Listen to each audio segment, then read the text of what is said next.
It's been a while since we spoke about Spider-Man freshman year. In fact, it was over a year ago now since my last update video about the series. So this video will be tasked with getting you all up to date with everything you need to know about Spider-Man freshman year. We will be covering all the characters appearing in the series, along with trailer release dates and its universe's lore. But before we get into that, do subscribe. I'm really trying to push to 30,000 subscribers, and I would love if we could get us there. Plus, if you love Spider-Man, then you're in the right place. So what is Spider-Man Freshman Year? Spider-Man Freshman Year is a what-if style MCU spin-off series focused around the character of Peter Parker.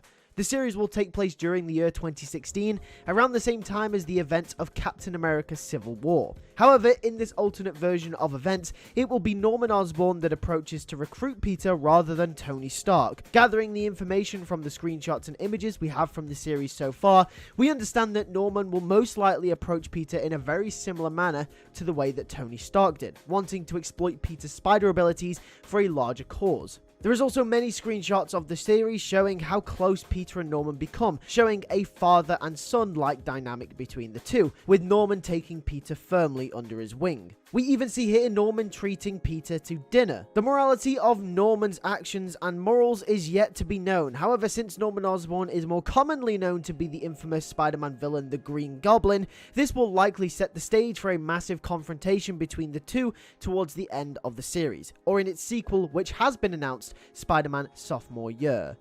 Will the series cover the origin story? It's not currently known if the series will cover the origin story of Spider-Man. However, it's widely speculated that the series will show glimpses of it during its episodes. We also know that Spider-Man Freshman Year will be dealing with the identity crisis storyline from the comic books. Running from the sensational Spider-Man issues 27 and 28 all the way to the spectacular Spider-Man issues 257 to 258, the identity crisis for Spider-Man in the comics saw him don 4 additional suits to his original red and blue suit. These 4 additional suits have been revealed for Spider-Man Freshman Year, including the Hornet, which sees Spider-Man wear a suit very similar to the villain the Beetle, Dusk, which is a dark and mysterious Spider-Man suit which places him directly in the shadows, Ricochet, which has a more punk-like vibe to it, and Prodigy, a silver and gold suit that looked like it came from Iron Man's armor gallery. The suits which have been showcased to appear in Spider-Man Freshman Year look relatively similar to their comic counterparts, showing that they have adapted them from the Identity Crisis storyline, apart from the Ricochet suit, which looks more in line with Spider-Man's future Foundation suit that is given to him by the Fantastic Four. So whether or not this means that the Fantastic Four will be in Spider-Man Freshman Year or not, I don't know. Whether the future Foundation suit will replace the Ricochet suit in the Identity Crisis storyline, or whether it's just a reference, I don't currently know. Either way, it's cool to see that they are going to be adapting a similar sort of storyline for Freshman Year. Now let's move on to the characters that will be appearing in the show. This roster straight away is very different from anything we've seen of Spider-Man before. Even when it comes to the supporting characters from the Marvel Cinematic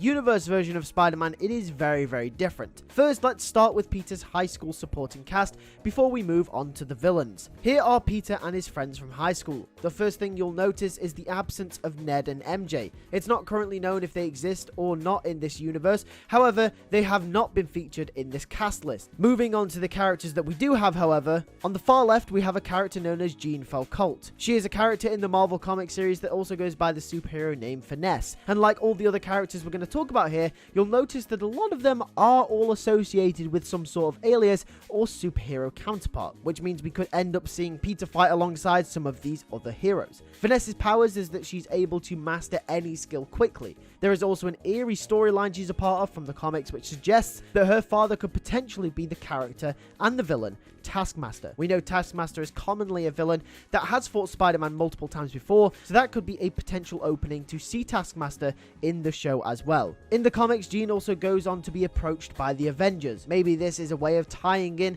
some of these characters into the larger world. Who knows? Next along the line, we have Amadeus Cho.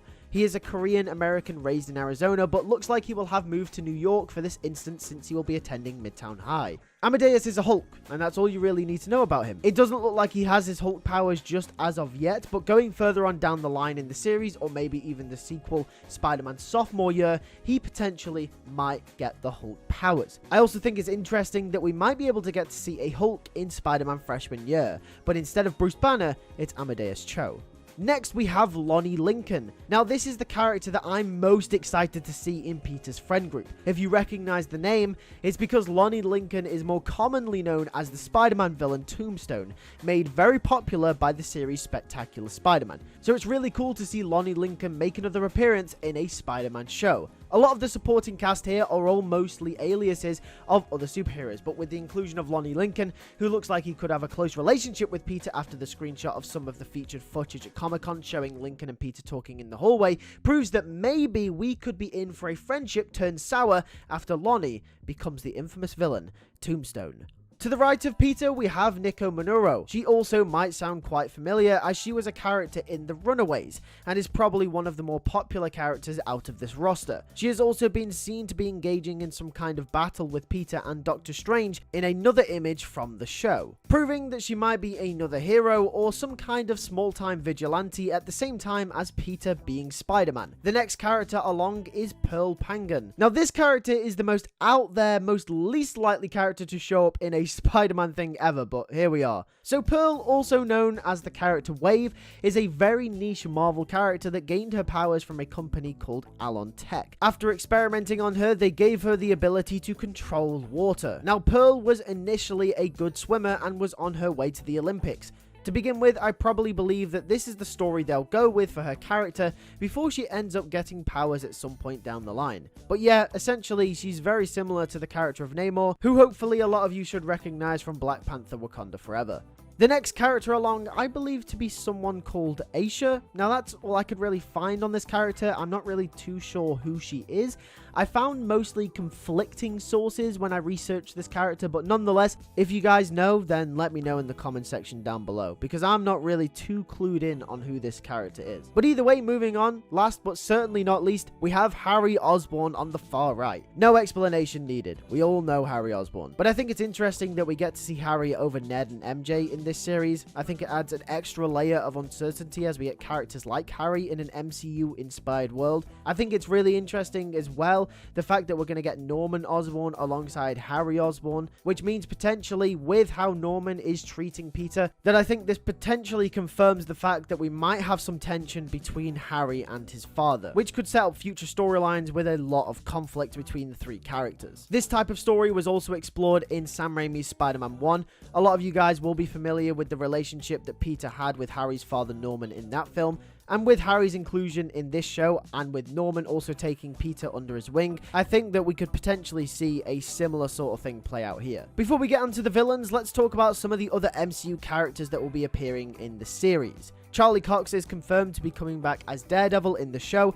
It's also interesting to note that Daredevil will be sporting his black suit, which means that he will be early on in his career as Daredevil to some extent. This lines up roughly where we actually see the real Daredevil show take place in relation to the MCU. How often will Daredevil appear in the show? I don't really know, but if I was to guess, it'll probably be 1 or 2 episodes at the most, as we're also getting an appearance from Doctor Strange as well. A few of you will be wondering how Doctor Strange can exist during freshman year's run, as Strange didn't become a sorcerer until after the events of Captain America's Civil War. Well, you see, the show is titled Freshman Year, and since the sequel is titled Sophomore Year, it's likely that the show will focus on the whole academic year, following Peter and the gang through his first whole year as Spider-Man, meaning that the show will most likely cross months and months and months throughout the year until it ends at the end of the school year. This is also evident by the fact that we see a lot of the screenshots take place when Spider-Man has his homemade suit before he gets his classic red and blue suit. There are a lot of scenes which feature Peter in his homemade suit, including scenes with Norman Osborn, which presumably will take place at the start of the series. There's also this scene here where Peter is fighting the villains Speed Demon and Tarantula in his homemade suit as well. So it's likely that the homemade suit will stick around for a few episodes before Peter finally dons the classic red and blue suit. Meaning that potentially there might be a few months in between the first and the last episode, possibly supporting this theory. Meaning that by the latter half of the show, Doctor Strange would in fact exist in the MCU's continuity. Potentially meaning that Doctor Strange could show up as a character further on down the show's run.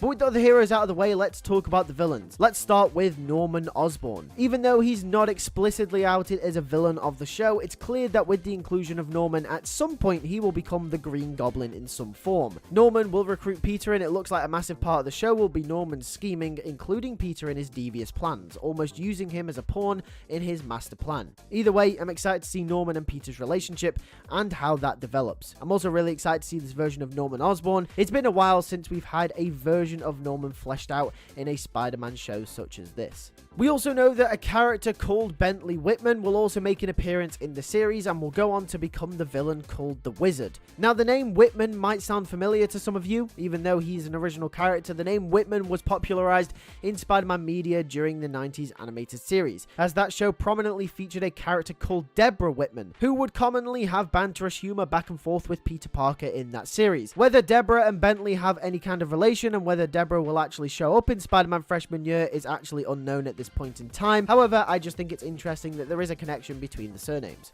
Anyway, moving on to other villains we know to be confirmed to appear in the show. From left to right, once again, we have Unicorn, who is a really niche villain, mostly known for being a villain of Iron Man.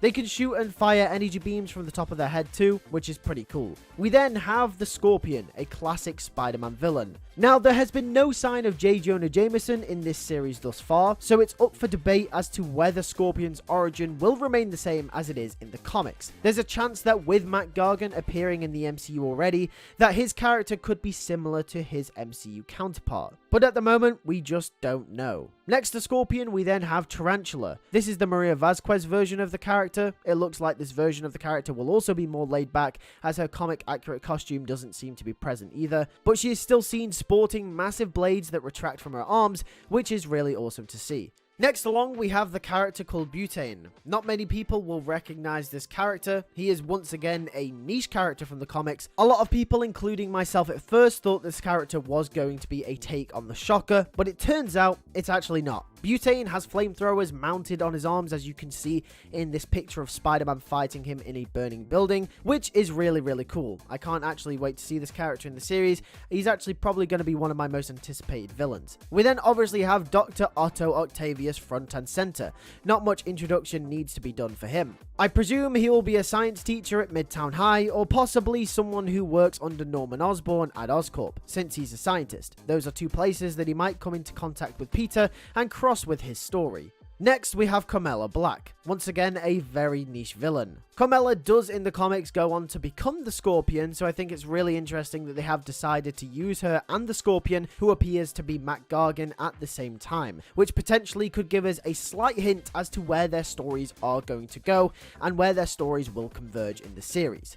Next along, we have the Rhino. He looks really buff, so it's safe to assume that he won't be sporting a mechanical Rhino costume, but most likely, if he does go on to get some kind of upgrade, we'll get some kind of plated armor instead, since he already has the build to be the Rhino that we all know and love from the comics. Next along, we have Speed Demon. Now, some of you will know this character. In the comics, he has a really standout spandex suit, but here he has been switched up a bit. He seems to be in a bit more of a biker gear, maybe he's a part of a gang kind of vibe. It also seems like he has robotic legs as well, so whether that's got something to do with the fact that he has speed or not, we will have to find out. And last but not least, we have the Chameleon. We all know the Chameleon. I reckon with the amount of heroes that are around Spider-Man in the series, I would not be surprised if there's an episode where the Chameleon just disguises himself as those heroes just to mess with Spidey. I think a Chameleon-based episode like that would be really cool, and I'd love to see it. Either way, that is it for the villains. In terms of other major characters, we know Aunt May will play a huge role in the show as well.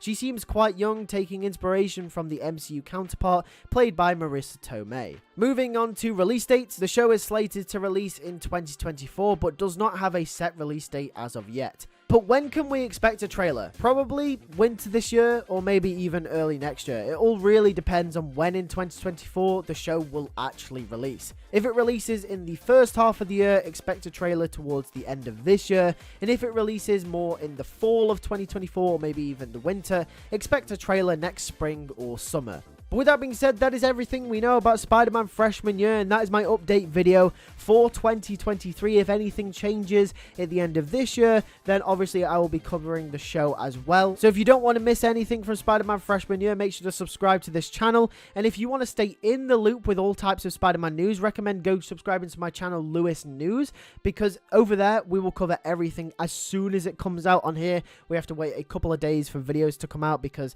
on here I usually just post like more opinion pieces, and Lewis News I post more objective kind of just news videos. So if you want to get the news as soon as it comes out, anything to do with Spider-Man freshman year, it will be going out on there. But with that being said, thank you guys for watching this video. I'll catch you guys all in the next one. Take care and peace.